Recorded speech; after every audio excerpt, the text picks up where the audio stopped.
A lei. Distribuição sinapse.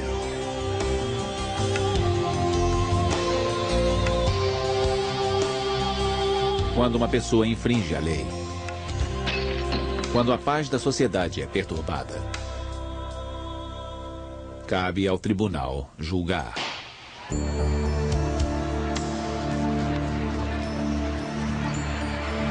O direito ao voto, os direitos das minorias, o direito ao aborto. A lei mostra um espelho para cada sociedade, refletindo os seus valores e crenças.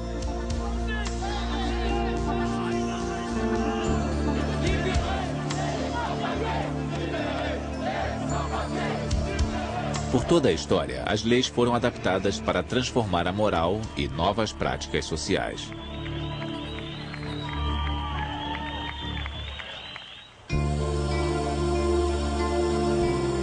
Hoje, os direitos humanos são o centro de nossa preocupação, pois não são garantidos em todos os lugares do mundo.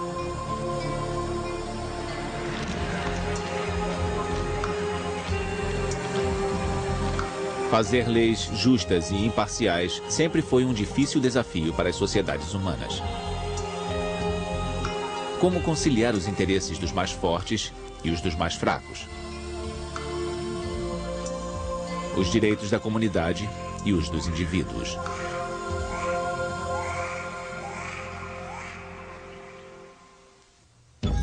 Os deuses, o homem e a lei.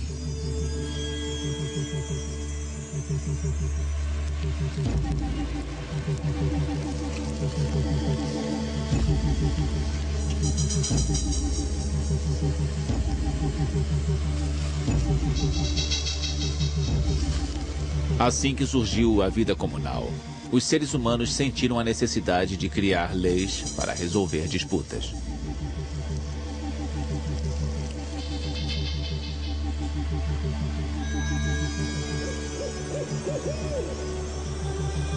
As primeiras leis escritas foram encontradas na Mesopotâmia. O mais famoso código de leis remonta a 3.700 anos. Foi criado pelo rei Hammurabi, da Babilônia.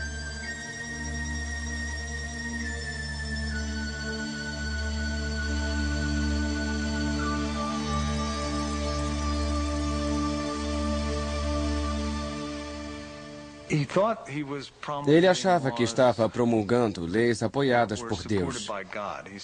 E diz isso no código. Mas as leis que ele promulgou eram provavelmente os costumes habituais do povo. Ele usa a autoridade real e a autoridade divina para escrever as leis comuns não escritas do povo.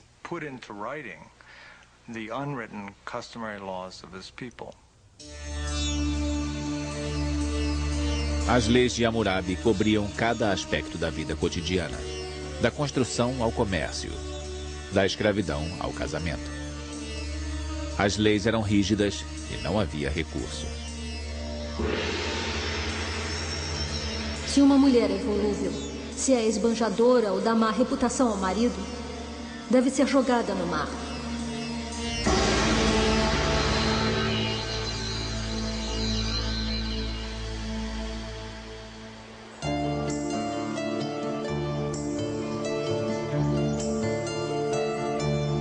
Os gregos foram os primeiros a permitir que os acusados se defendessem perante seus iguais.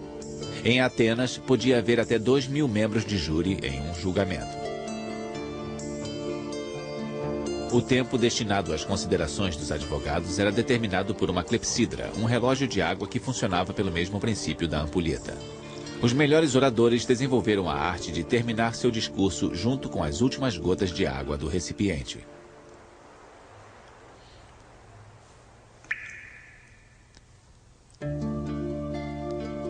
Os gregos também estavam entre os primeiros a estabelecer o conceito de igualdade perante a lei. Para eles, as leis feitas pelo homem deveriam refletir a ordem natural das coisas.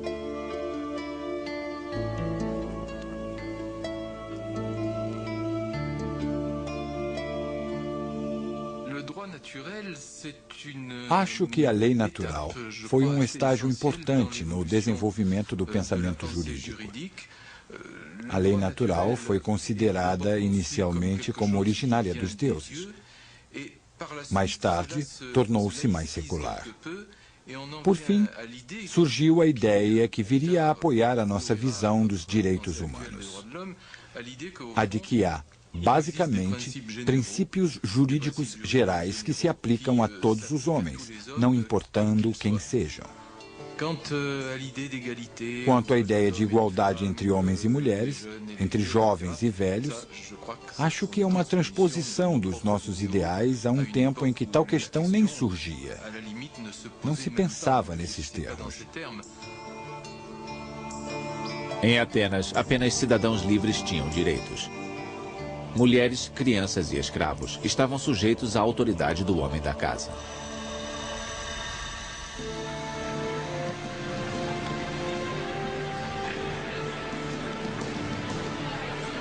A sociedade romana também era patriarcal e utilizava escravos. A igualdade perante a lei permanecia um princípio subserviente aos hábitos da época. Os romanos eram um povo muito prático. O sistema de justiça deles era baseado em uma grande missa de jurisprudência e ainda serve como modelo.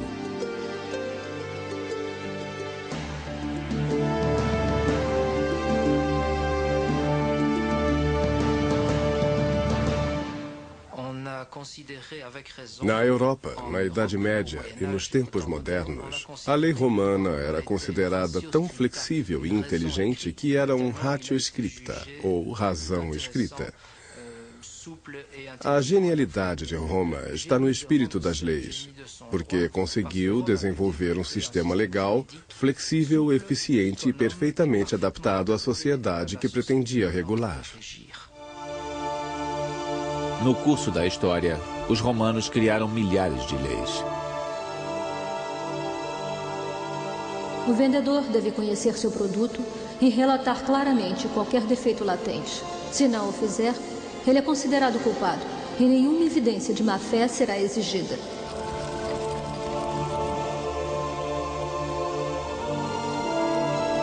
As leis eram tão complexas que os romanos contratavam peritos para opinar em questões legais.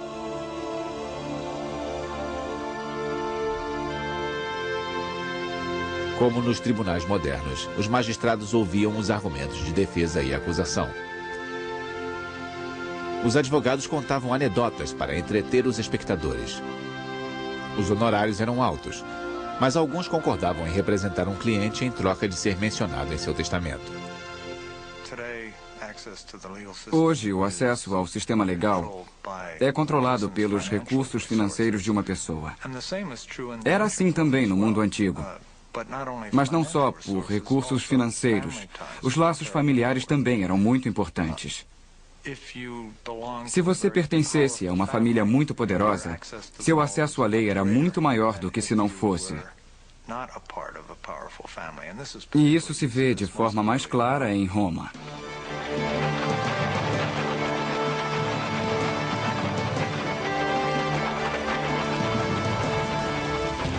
No século V, o Império Romano caiu sob ataque dos bárbaros que pilharam, demoliram e queimaram tudo em seu caminho.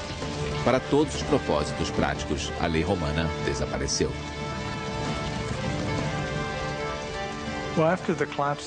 Bom, depois da queda do Império Romano, no oeste do Mediterrâneo, a lei bárbara germânica entra em vigor. De muitas formas foi um passo para trás. Os alemães não usavam as formas de prova, as leis escritas de evidência, o procedimento sofisticado dos romanos. Eles usavam o ordalho. E foi assim que ele entrou em vigor na Europa até o século XIII.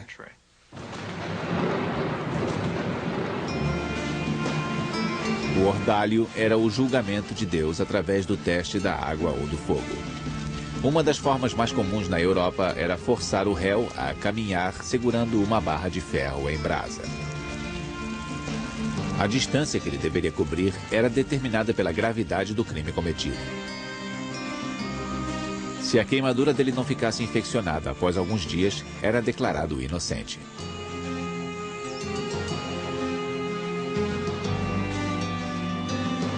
Na Idade Média, a lei do senhorio, baseada nos costumes germânicos, existia paralelamente à lei cânone administrada pela Igreja.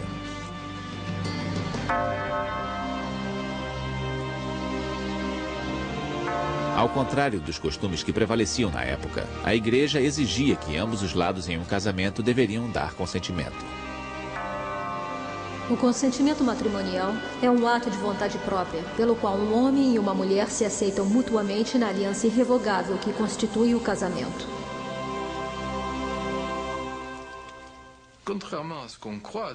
Ao contrário da crença popular, talvez por nossa ideia de igreja medieval e Inquisição ser influenciada por filmes, o homem comum ficaria muito melhor se recorresse ao tribunal clérigo do que ao secular, porque a igreja tinha normas muito mais justas do que os senhores, que viam a maior parte de suas atividades legais como um meio de extorquir dinheiro do homem comum. No século XI, o Corpus Juris Civilis foi descoberto. Era uma compilação de leis e jurisprudência romana criada 500 anos antes pelo imperador Justiniano. O código foi ensinado na primeira faculdade de Direito em Bolonha, Itália.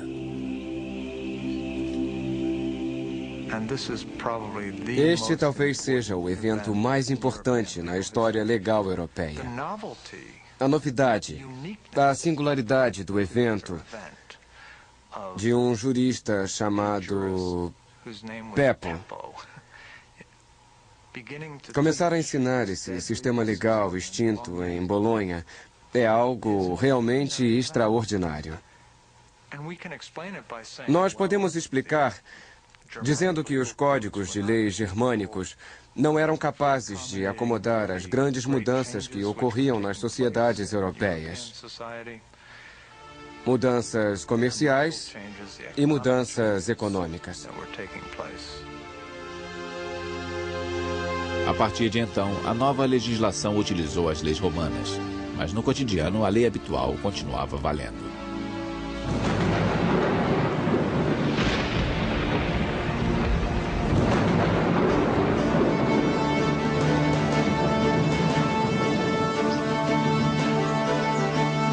Segundo o costume, o rei deveria fornecer terras para seus vassalos ou barões e protegê-los em troca de seu serviço militar.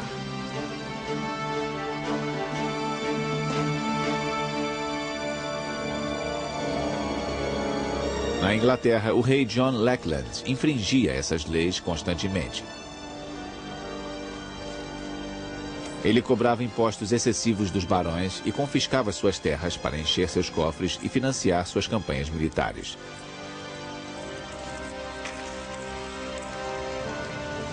Os abusos do rei John levaram os barões ingleses a se revoltar.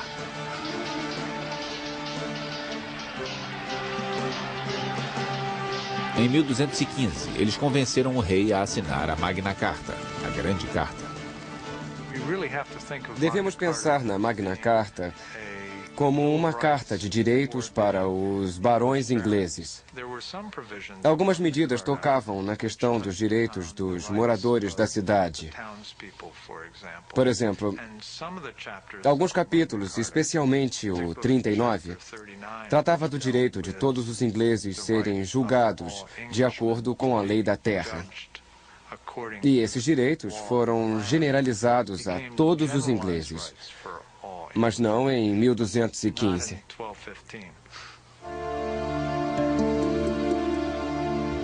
Nenhum homem livre deverá ser detido ou preso, a menos que tenha sido julgado fielmente por seus iguais, segundo a lei da terra. Apesar de sua aplicação limitada, o acordo entre o rei John e seus barões é geralmente citado como a primeira carta de direitos humanos.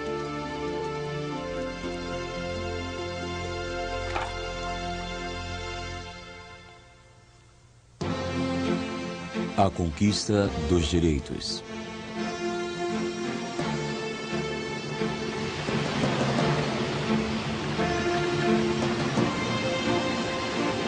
A lei sempre foi uma ferramenta poderosa para as classes dominantes.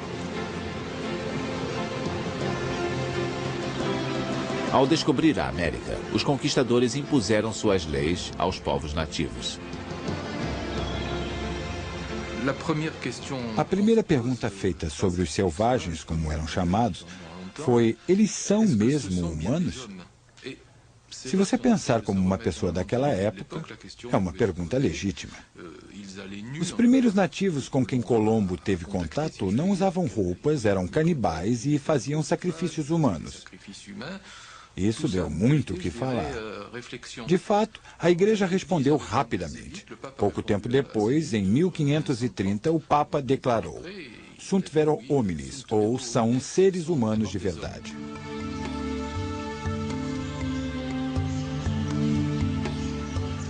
Mas que tipo de seres humanos? Em que categoria se encaixavam?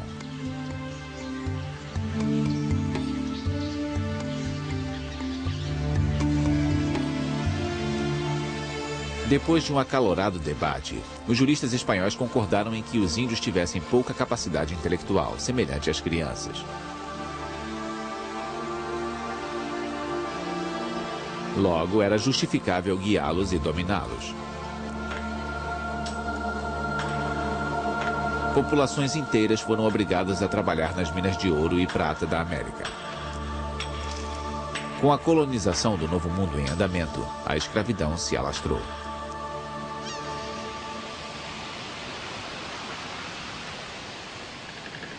Os europeus transportavam milhares de africanos à força para serem escravos na América.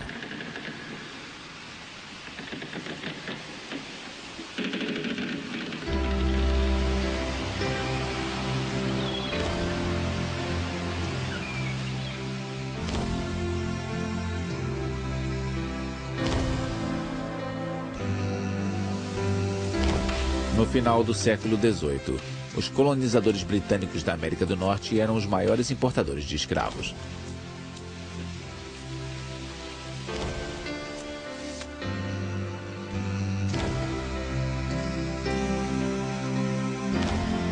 E foi nesta sociedade escravagista que Thomas Jefferson, um jovem advogado da Virgínia, exigiu o direito de liberdade a todos os homens.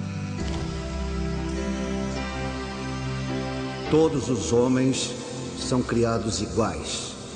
São contemplados pelo Criador com direitos inalienáveis, entre eles a vida, a liberdade e a busca da felicidade. Para assegurar estes direitos, são instituídos os governos entre os homens.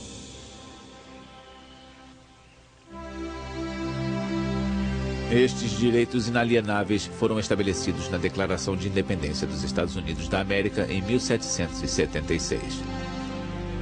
Mas em face de feroz oposição dos Estados do Sul, a escravidão foi mantida.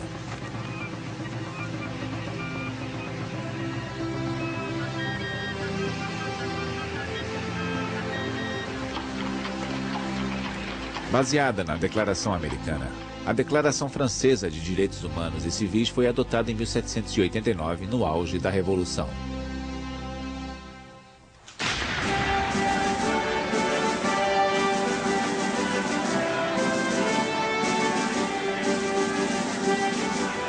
Com seus princípios de igualdade, fraternidade e liberdade, a Declaração varreu por completo os privilégios feudais.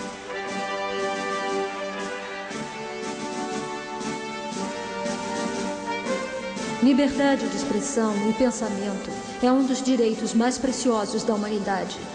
Logo, todo cidadão pode falar, escrever e publicar livremente. A declaração não contou com a força da lei. Napoleão trabalhou pessoalmente no novo Código Civil francês. Era um inteligente compromisso entre a lei romana, os antigos costumes franceses e a lei revolucionária.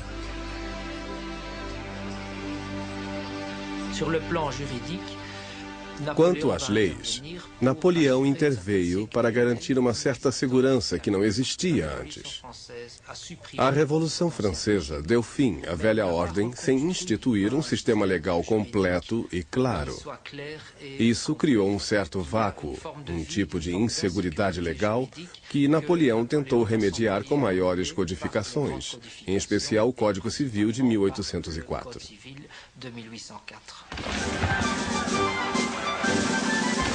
Através das conquistas militares, Napoleão impôs seu código na Bélgica, em muitos estados alemães, na Polônia e na Itália. Há muitos países em todos os continentes nos quais o Código Napoleônico, revisado e melhorado, continua em vigor.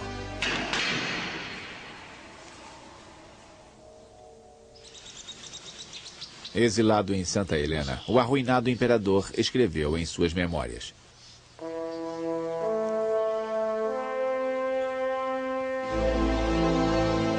Minha fama verdadeira não foi a vitória em 40 batalhas.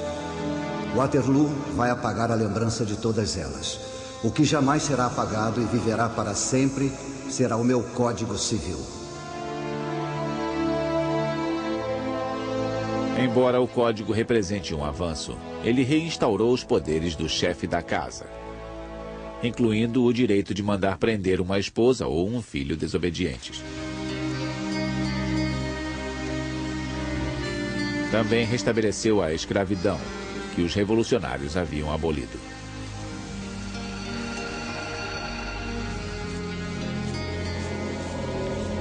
Mas logo os escravos de várias colônias europeias se rebelaram.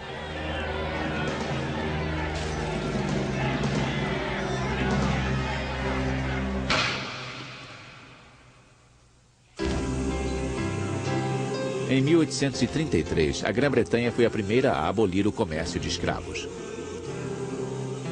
Depois foi a França, em 1848. Nos Estados Unidos, a proclamação de 1863, abolindo a escravidão, levou à emancipação de 3 milhões de pessoas.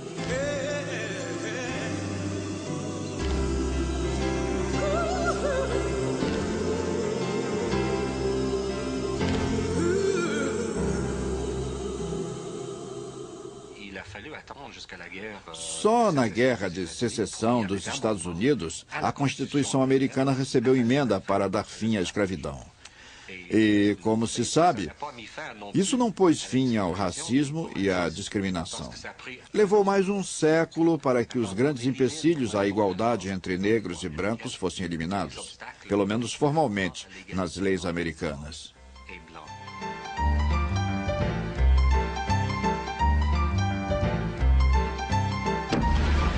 Governos nacionais baseados nas normas da lei surgiram no século XIX. A partir de então, o povo dava a seus representantes o poder de adotar leis. Logo, os governos instituíram uma série de medidas sociais com respeito a trabalho, agricultura, educação e preço de comida e aluguéis.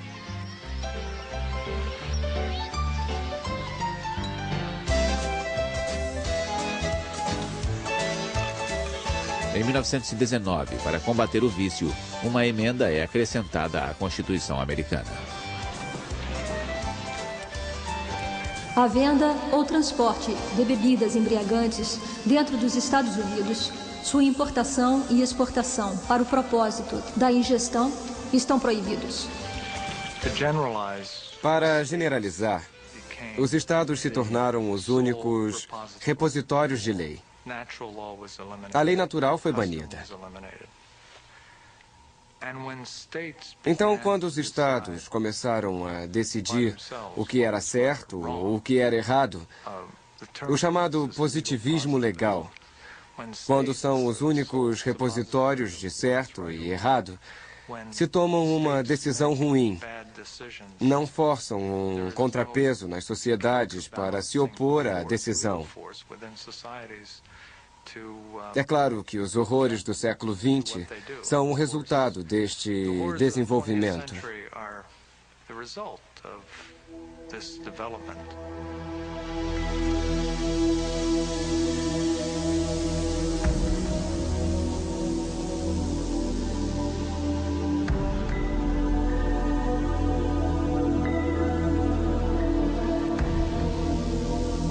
No final da Segunda Guerra Mundial, a descoberta dos crimes cometidos pelos nazistas lançou uma luz na importância dos direitos humanos.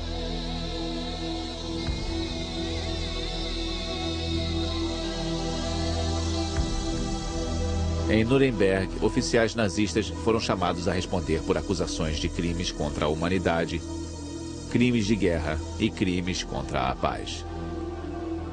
Metade deles foi condenada à morte.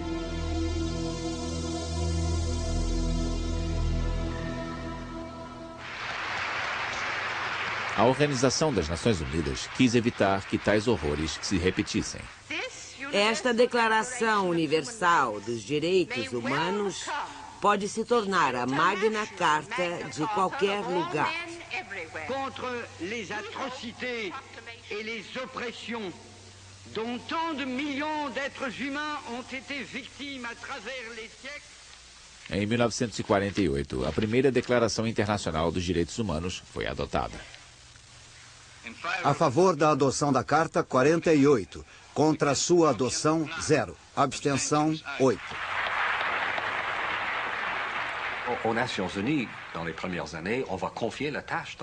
Nos primeiros anos, as Nações Unidas confiaram esta tarefa a uma pequena comissão que examinou todas as constituições do mundo.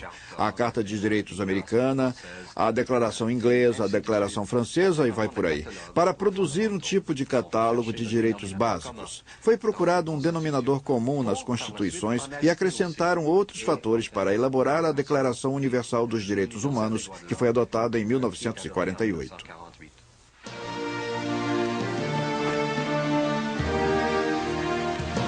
Na época, o mundo estava lutando com o sofrimento da Guerra Fria. A União Soviética se recusava a reconhecer um pacto que ressaltasse a liberdade de expressão ou o direito ao voto e ignorava as desigualdades sociais e econômicas.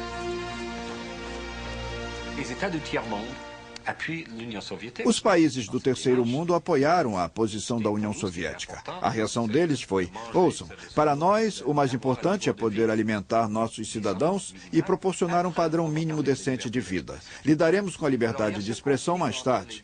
Havia um conflito entre os dois conceitos de direitos básicos.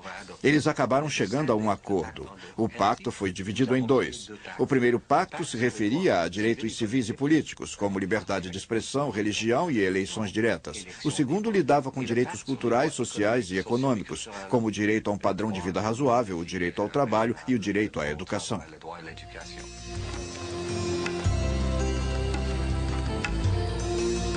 A declaração foi adotada por 48 países e permanece uma resolução sem força legal. Todo país tem a liberdade de aplicar ou ignorar seus princípios.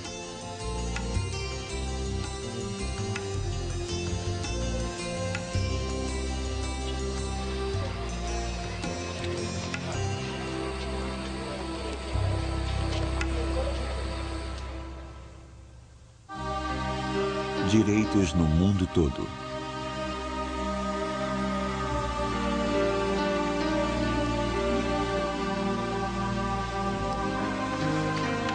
Em muitas partes do mundo, os direitos mais básicos continuam a ser ignorados.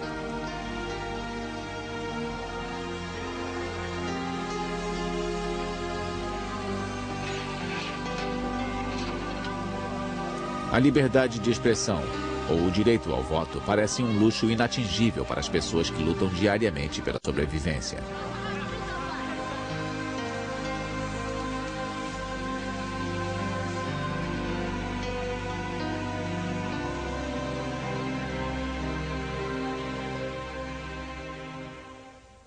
A grande maioria das pessoas do Sul não tem acesso à água potável. 20% da população das cidades do Egito não tem acesso à água potável. Em alguns países africanos, somente 10% dos habitantes têm acesso à água potável, água para beber, para se lavar, para cozinhar e coisas do tipo. Você deve saber o que significa. É uma catástrofe, pois a falta de água potável significa imediatamente contaminação e doenças. Muitos seres humanos não têm a certeza de que terão um teto sobre a cabeça, alimento suficiente e acesso à educação.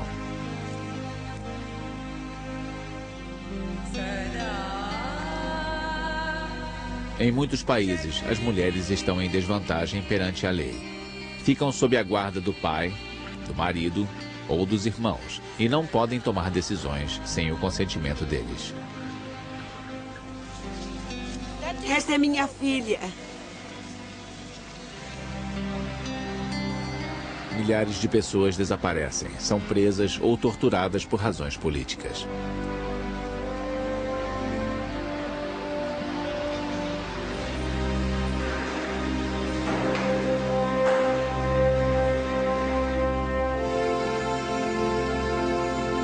Para dar mais força a convenções internacionais, a ONU criou um tribunal internacional em Haia, nos Países Baixos.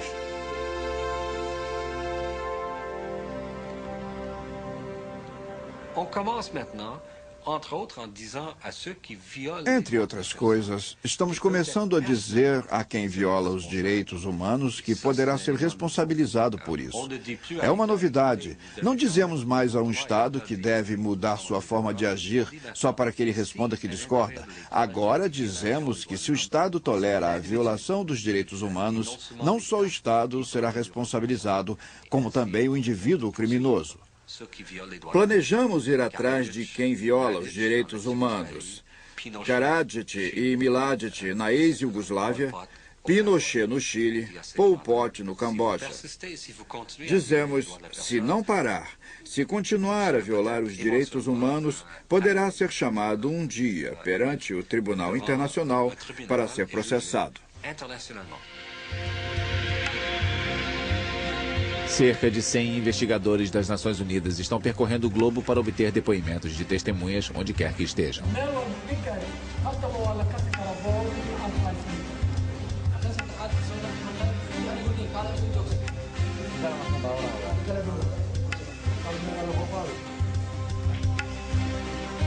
Em Ruanda, muitos dos responsáveis pelo genocídio que fez 500 mil de vítimas foram julgados pelo Tribunal Internacional.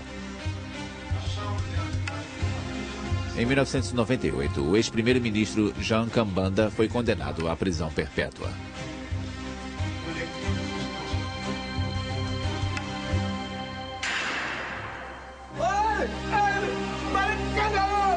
Sanções criminais, sanções econômicas contra países que violam os direitos humanos e tribunais internacionais.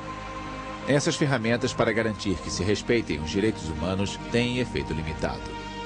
Enquanto houver grandes disparidades econômicas na Terra, a justiça internacional não será uma realidade.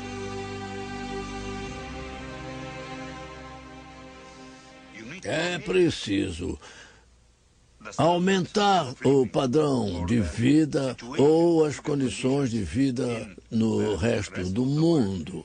É preciso que sejam condições humanas, estou dizendo que é realmente necessário, em especial no século XXI, que deverá vivenciar a outra geração de direitos humanos, na minha opinião.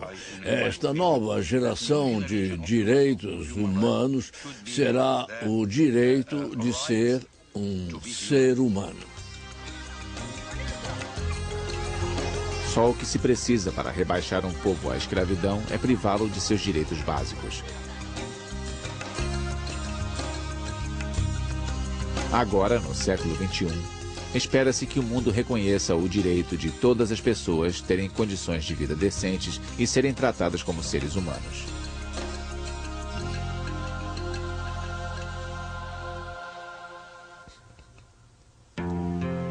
Lei e ética.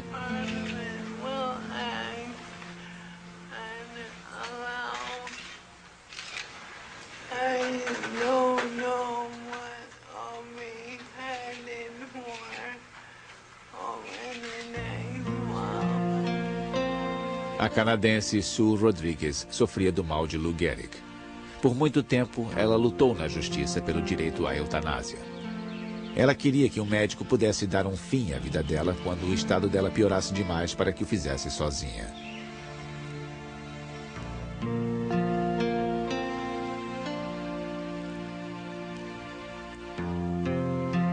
Até que, em fevereiro de 1994, Sue Rodrigues não precisou mais da autorização legal.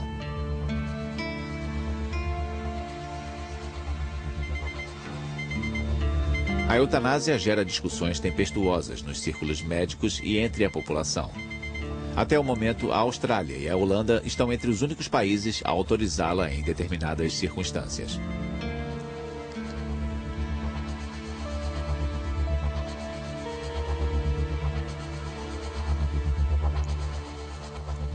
Por que não é aceita?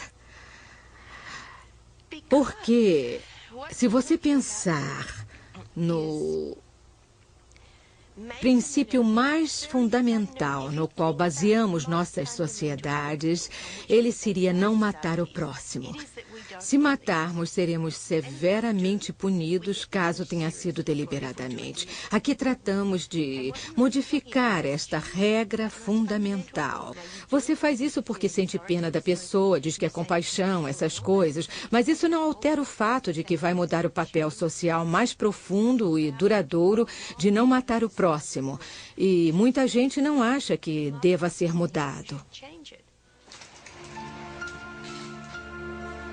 Embora a eutanásia continue sendo controversa, o suicídio não é mais considerado crime. Os pacientes podem recusar tratamento médico mesmo que isso cause a morte, porque sua decisão não envolve a assistência de outra pessoa.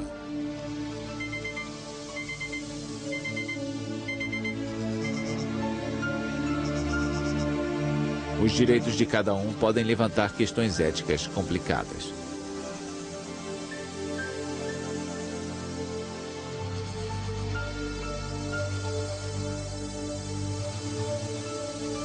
Quando uma mulher está gerando um filho, tem o direito de usar o corpo como quiser? O interessante, e tivemos um caso no Canadá que nos mostrou isso, é que se a mulher diz, vou seguir com a gravidez, mas vou fazer o que quiser, como usar cocaína, heroína ou cola, como foi o caso que tivemos no Canadá, a lei se complica e diz, um momento, você está prejudicando o feto.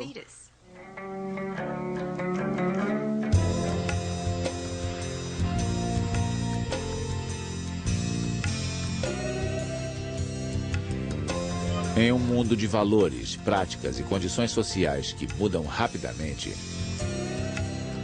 a lei não pode mais definir sozinha o que é aceitável ou não.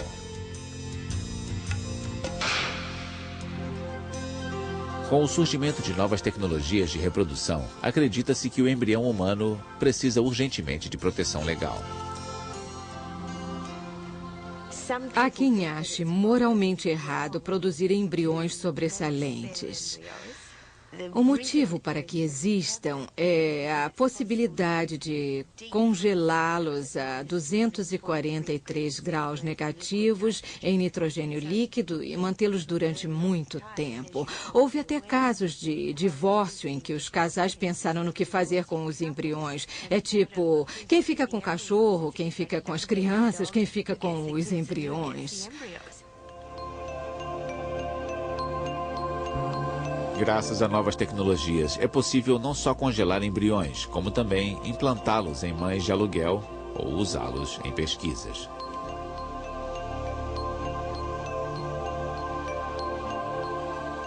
Algumas tecnologias novas também levantam questões assustadoras. Por exemplo, as pessoas já falam em desativar certas células do embrião. Houve um debate na televisão que perguntou, e se pudéssemos desativar as células que fazem a cabeça do embrião? Ficaríamos só com o corpo, teríamos todos os órgãos e poderíamos usá-los para transplantes. Pode parecer extraordinário, mas conseguiram fazer isso com sapos, com girinos. Fizeram girinos sem cabeça. Ainda não acabaram os desafios enfrentados por legisladores como resultado de avanços científicos. Hoje, a clonagem de animais é uma realidade. Em 1997, o nascimento da ovelha Dolly mexeu com a comunidade científica. Desde então, o fato foi repetido várias vezes. Parece não haver problema técnico sério que nos impeça de clonar um ser humano. Porque acho que não devemos fazer clonagem. Acho que nós devemos ter o mais profundo respeito pela vida humana e sua singularidade inerente, dentro da qual eu incluo gêmeos idênticos, trigêmeos idênticos.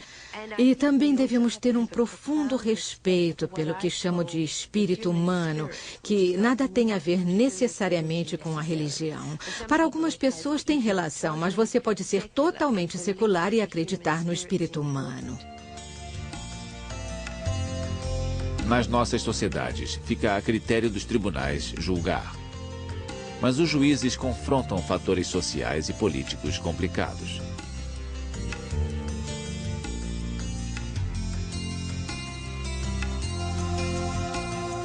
Cada vez mais estamos constituindo comissões de ética formadas por clérigos, médicos, filósofos e juristas, entre outros.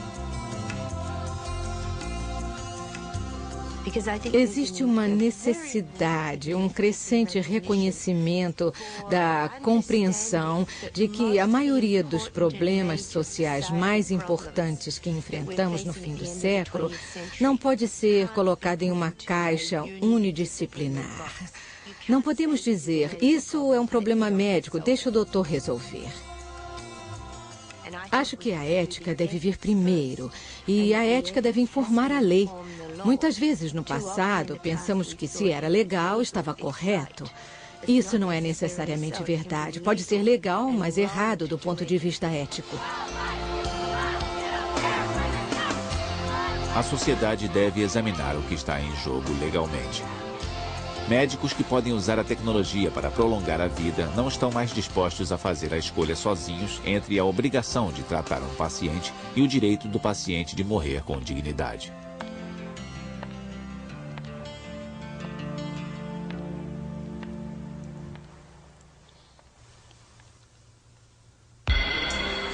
A lei dos direitos.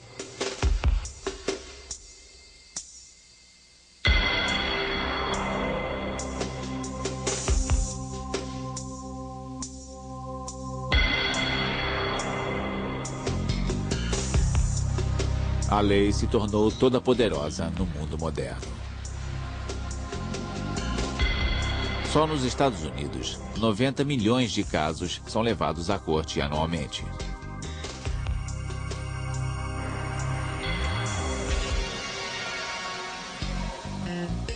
Nas nossas sociedades, sempre nos sentimos esmagados por leis e regulamentações.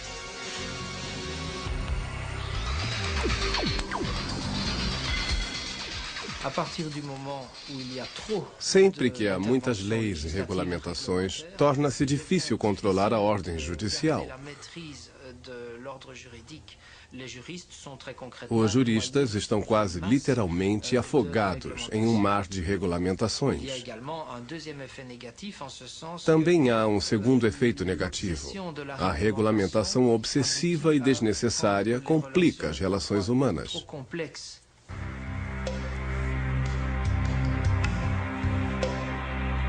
Particularmente na América do Norte, os cidadãos se condicionaram a recorrer aos tribunais para resolver todo tipo de disputas.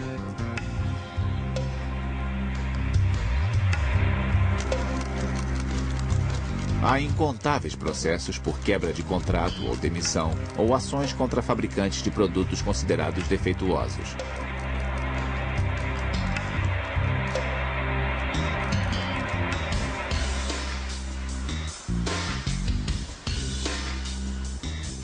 Nas escolas, cada vez mais alunos usam seus direitos para desafiar a autoridade dos professores.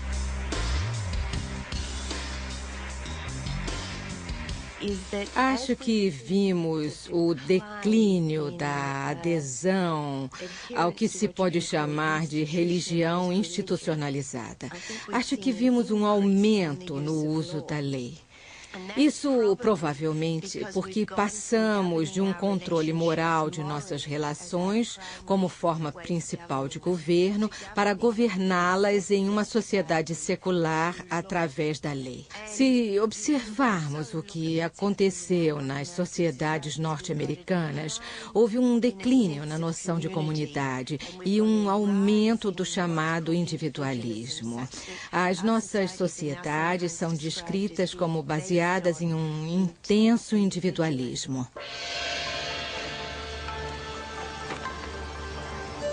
Na China, o homem realmente civilizado resolve suas brigas fora do tribunal. Nessa sociedade, a obediência e o respeito pela autoridade sempre relegaram os códigos de lei a uma posição secundária.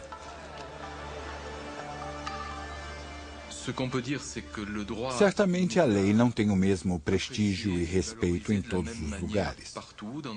No Ocidente, tendemos a atribuir grande importância à decisão da lei.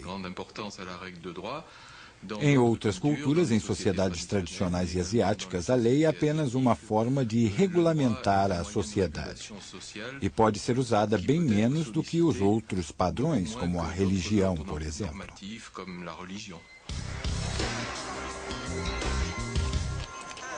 No entanto, a falta das leis escritas pode ser perigosa. Pode levar a abusos de poder.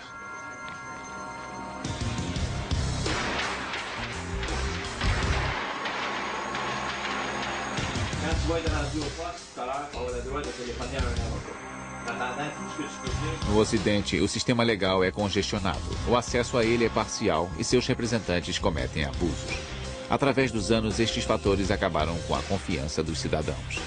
Nós do júri declaramos o réu Warrenton James Simpson inocente da acusação de homicídio.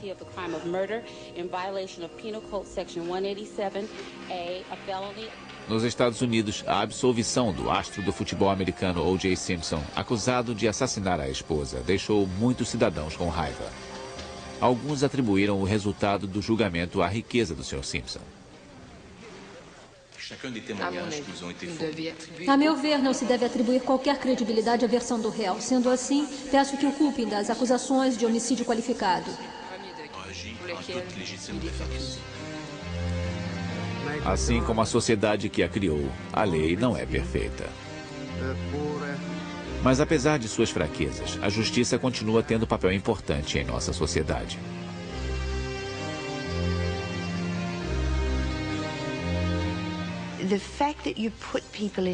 O fato de colocar pessoas em um tribunal e ter um ambiente austero com os advogados de toga e a presença de um juiz usando procedimentos formais não é só pela tradição.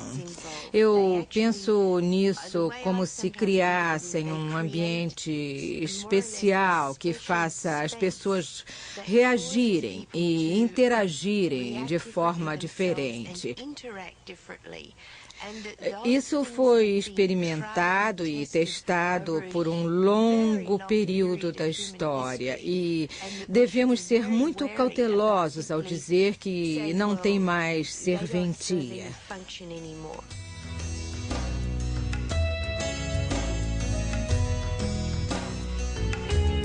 Em décadas recentes, muitos grupos lutaram para ter seus direitos reconhecidos em tribunais.